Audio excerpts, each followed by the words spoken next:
I figured I'd do a quick repair video today on the Filbe pack frame. So I got this pack a few months ago. It's supposed to be a Gen 2, but clearly it's a Gen 1. When I was buying it off of eBay, I seen it and seen the photos. I knew it was a Gen 1 when I was buying it, but I didn't want to argue with the seller and not be able to get it because I was bidding on it. So I ended up getting this for a decent price. I think like 20 or 30 bucks. I might have just paid for the, now I'm talking just the plastic frame. Everything else I bought separately. So after I got it, then I corrected the guy and told him it was actually Gen 1. I just didn't want to, you know, ruin my chance of getting this and making him mad, because clearly he didn't know what he had.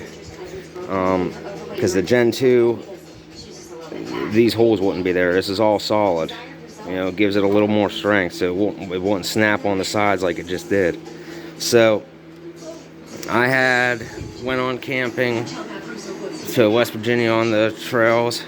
I had just this little bit of gear in there and maybe 25-pound pack, and it snapped the frame. Now the Alice pack only goes to about right there on this, so I got this much extra space that has nothing on it. So, you know, every time I sat the pack down, it kept flexing and bending, so I ended up taking this bungee and putting my thermopad down, so that kind of helped. But I think I might have cracked it before I even did all that, because typically I have this on my Filbe pack. But this setup's a lot more comfortable than these pads. Now this frame is grade A. You know, if those frames weren't $70–80, I'd buy another one. But because originally when I bought that frame, I think that one was only like 30 or 40 bucks, or like twice the price now. But anyways, long story short, it cracked right here. I already fixed it, but I'm going to tell you how to fix it if you run into this problem. Now, it does hold the weight so far. I have tested it. So I just added more shit to it today just to kind of reinforce it, to make sure. So this is just to kind of keep pressure on it, because it actually snapped right in there. So like it broke backwards from the way it should have broke, I think.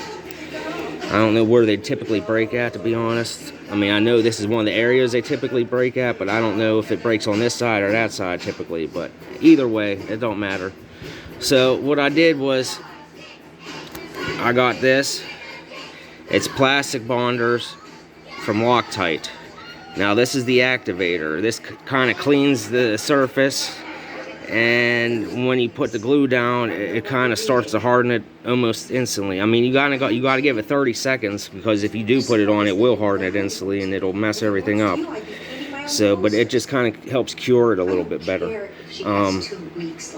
So what I did was, I put this down first, and all it is just a normal, like a Sharpie applicator.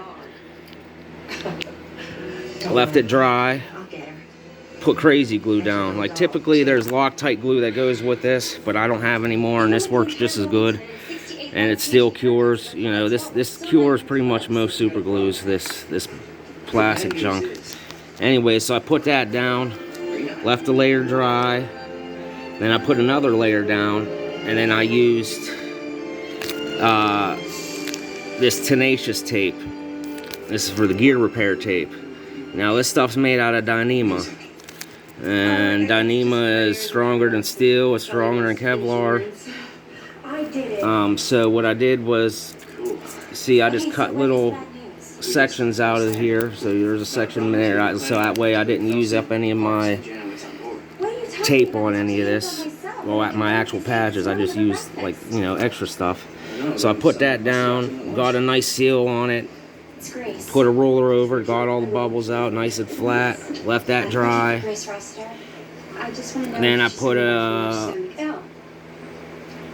little bit more activator on the sides just to make sure. And I put another layer of crazy glue over it, over top of this. Kind of like putting Bondo on your car with fiberglass. It's pretty much what I did in a sense. So this Dyneema fabric goes the whole way around onto the inside. So it'll keep, because if it was just glue, there's a chance of it, you know, cracking and breaking.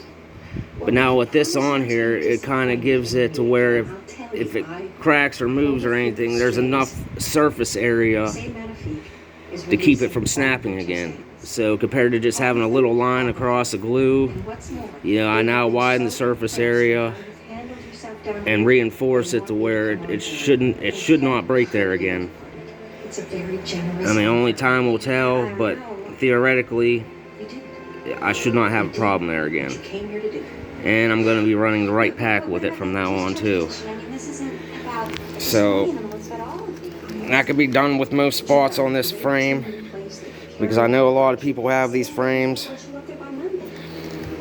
Now if I end up breaking this completely at some point, I'll just take all these pads off and throw them on my Alice frame. I mean, because I will never buy another one of these Gen 1s again. Only reason I did the first time because it was a fairly cheap price that I was bidding on. And I skipped lunch today. At a facial.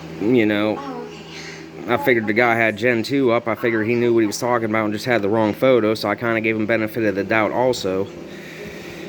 But yeah, it is what it is. But I hope this helped anybody who has a broken frame. Alpha Field Test out.